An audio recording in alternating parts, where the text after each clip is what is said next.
সাগর থেকে মাছ ধরে পটুয়াখালীর রাঙ্গাবালী উপজেলার চরমন্তাজ ঘাটে এসে ট্রলার ভাড়ার সময় বুড়ো গৌরঙ্গ নদীতে পড়ে গিয়ে আলামিন নামে এক জেলে নিখোঁজ হয়েছেন। সোমবার সকাল ৯টার দিকে এই দুর্ঘটনা ঘটে। নিখোঁজ আলামিন গলাচিপা উপজেলার চরবিশ্বাস ইউনিয়নের উত্তর চরবিশ্বাস গ্রামের বাসিন্দা সিরাজ খানের ছেলে।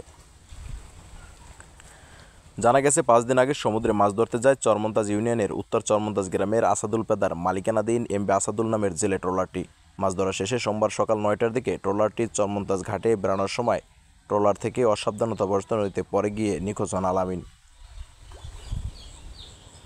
প্রত্যক্ষদর্শীরা জানান, রশিদে ট্রলারটি ঘাটের সঙ্গে বাঁধার জন্য নামতে গিয়ে পল্টনে পা পিছলে পরে মাথায় আঘাত লেগে ঘাট সংলগ্ন নদীতে পড়ে যান নিখোঁজ জেলে।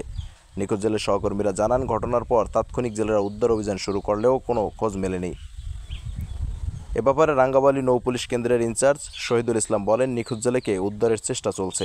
ফায়ার সার্ভিস, ডুবুরি ও কোস্টগার্ডকে খবর দেওয়া হয়েছে, তারা এসে জোরালোভাবে উদ্ধার অভিযান করবেন। এমজিয়াদ, নিউজ নাও 24, পটুয়াখালী।